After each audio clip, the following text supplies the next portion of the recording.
Welcome to another episode of Today in the Fort. This is totally staged because I'm already done with everything, but my wife thinks it's funny as hell that I do like a Mr. Rogers thing. Get out of my boots and get into my Crocs. So I took a bunch of pictures of the work that I did on this engine. And I took a bunch of pictures of the work, pilot details on this engine. So let's check them out.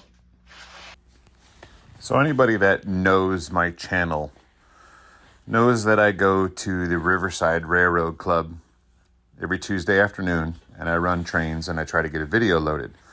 But I need to prep the trains, and this Caboose is part of that train that I'm bringing this coming Tuesday. I just needed to put a little bit of glue on it. No big deal. So that was an easy fix. And then, of course, I felt like I needed a break because it's really hard working out here. And yeah, no, I'm full of crap. I love being out here. And the breaks are the best part. But I did need to clean up out here. So after every project, I try to sweep the floor to pick up trimmings from wires and such and whatnot, so my office chair rolls easier. That's really the reason. But I wanted to repair the handrail on the front of this NW2, so that's a piece of copper, super glued into place. And because this is the engine that I'm bringing Tuesday, and I painted it black. And then, fortunately, really, I looked up a picture of the real engine and the handrails were yellow. So the first coat of yellow went on and it really wasn't that great of a match. Now, my daughter, when she moved out, left me a whole bunch of those 2-ounce bottles of acrylic paint. So I ended up mixing up a bunch of colors to try and get a color match. But anyway, I did get a car from eBay that was, both trucks were severely damaged, so I needed to take a picture to show the seller. But anyway, here is the picture of the real engine. And the grab irons and all the handrails and everything look so much better when they're yellow. In the middle of all this, the thermocouple on my heater decided to take a crap, so I had to stop what I was doing and change out the thermocouple. That was not on the list of things to do either. So in this picture, the grab iron along the side of the engine and the one handle on the right are repainted with a closer color match. And I got a bunch of little people from China. It took a month to get here, so I painted this guy an orange vest. And apparently an orange vest, from information from my good friend and brother from another mother, Sean. Orange vests are people who are just in training in the railroad. Sean works for the railroad, and he wears a green vest now. So this guy was kind of bent over and mooning. But anyway, decided to make this guy modeled after Sean, because why not? He's really one of only a few people that I know that work for a railroad that I'm good friends with. So Sean said that he wears a green vest, but wears blue jeans and a dark blue shirt. And he's got brown hair that's probably mostly gray now. I can't say much. Mine is too. So I had to repaint this guy and make him look like Sean. He's got some blue jeans on there now. And there's his dark blue shirt and gray hair. Gray and brown. So we put him on the back of the NW2 monitoring the trainee.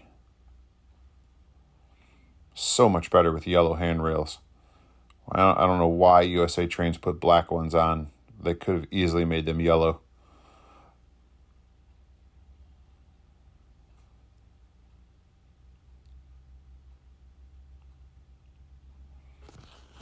So since none of these things were on my list of things to do for the NW2, which is now ready to go for Tuesday night G-scale trains in the basement, what I wanted to do really was work on the SD40-2.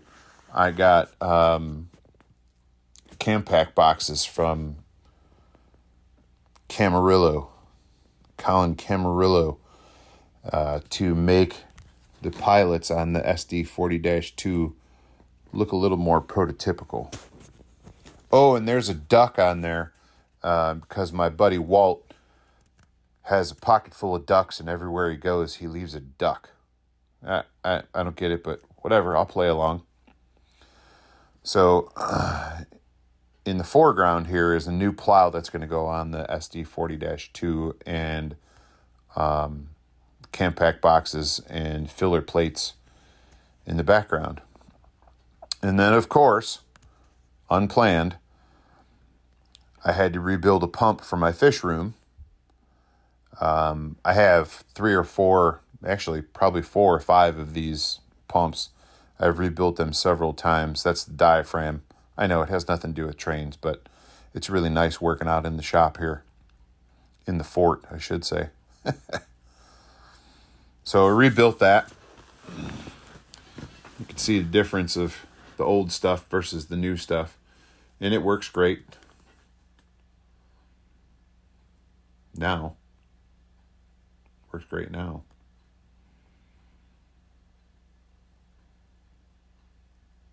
I always put the date on the bottom when they get rebuilt. Can't believe I've had that one that long. So here's a before picture of the front pilot with a floppy KD coupler on it. And with the cam pack boxes, you have to use KD 907s. And there's the rear of the SD40-2.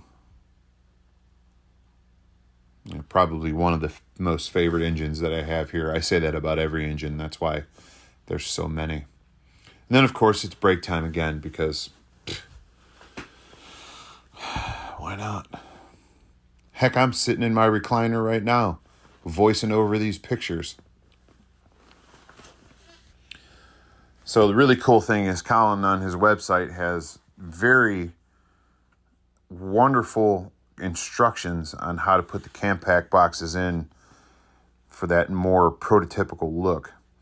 All you gotta do is flip the engine over and cut a little bit, and really doesn't take that much effort. It was very, very easy to install.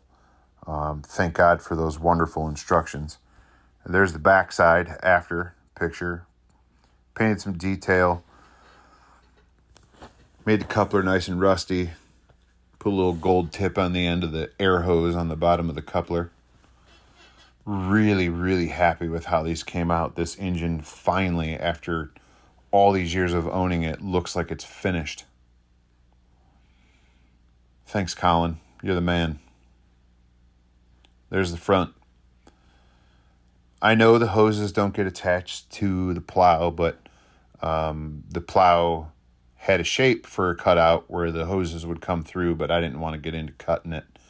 So I didn't want to ruin the plow. It was my last one. So I added a little chain on the flexible hoses on the left there. I think it turned out awesome. I'm really proud of this one.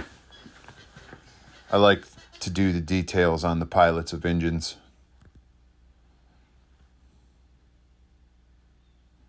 So anyway, I think that's it.